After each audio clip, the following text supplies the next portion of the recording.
Hi Year 9, thank you for letting me have the opportunity to speak to you today about why I think you should do GCSE Religious Studies. Firstly, it will help you to have a better understanding of the core beliefs and practices of Christianity and Islam, which are the two largest religions of the world and two largest religions within the UK. And chances are in your day-to-day life you will meet somebody from either of those religions, and so hopefully this course will help you understand a little bit more about what they do and what they believe.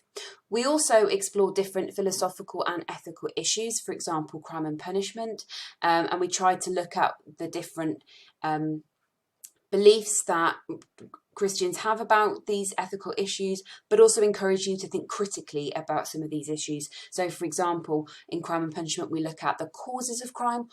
What are the causes of crime? Why do they matter? Can we stop them? Does punishment stop people committing crime, etc.? So if that's something that interests you, then this is a good course for you. We also encourage you and help you to develop your critical thinking skills. We help you to look at different issues and really get to understand and question different views. And so if that's something that interests you, if you like looking at things from different perspectives, if you like trying to understand things in a deeper way, then this is something for you. We'll also try and understand the relationship between religion and British society and the different ways that religion has influenced society and how religion is dealing as we become a more secular society and moving away from religion being so important in how we live here in Britain. And any qualification that you're thinking of moving on to, or any other qualifications that involve people, then this is really useful for you because it helps you to kind of see how people work together, how sometimes people work against each other, and pretty much every job involves other people. So this would be quite useful for anyone thinking of doing something that might lead on to something like sociology or psychology or history or geography. It definitely works really well with those. The critical aspect also works well with the sciences and things like that. So this is useful for that as well. So there's more information on what you will study in the booklet that you'll receive, but this is basically how the course is broken down. So there are 2 papers at the end of the year, and one paper is called the religions paper, and you look at Christianity and Islam within that, focusing on the central beliefs and practices within both of those religions. The second paper is what the exam board calls the thematic studies, which is basically philosophy and ethics.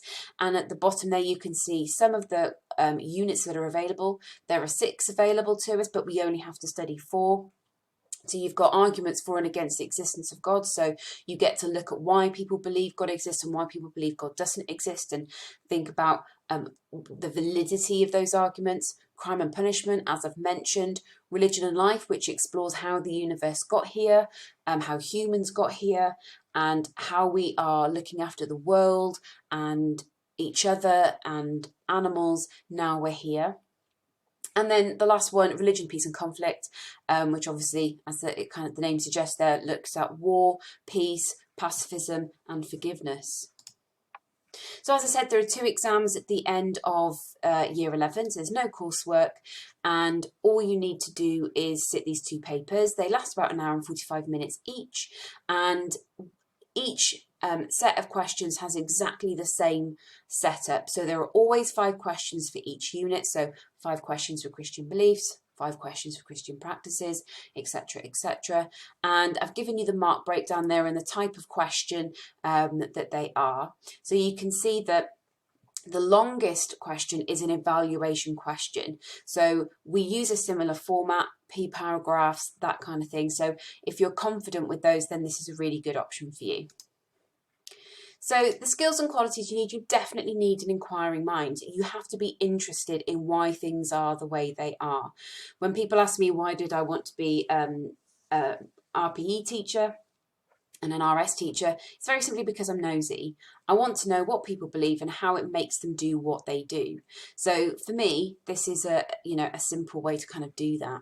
You need to be interested in the world that we live in. Definitely true for GCSE religious studies. I'm a massive fan of the humanities in general, so history and geography are really interesting to me, and they kind of all come together in religious studies because religion can affect the different ways that countries are, can affect where countries are, and history obviously tells us about the journey that religions have come from and the impact it's made in the past. You definitely need to be interested in people, because obviously people believe the different things that we look at. People are affected by the different things that other people believe, and so you need to have an interest in what people do and why they do it. You need to be critical. You need to be judgmental. You need to be able to look at something and think whether you agree with it or not, and whether other people might agree with it or not, and why that is. You also need to have an enjoyment in reading and writing. Doesn't mean you have to be perfect at it, but it does mean that you're interested in reading, learning, and writing about different views that are different to your own and exploring those.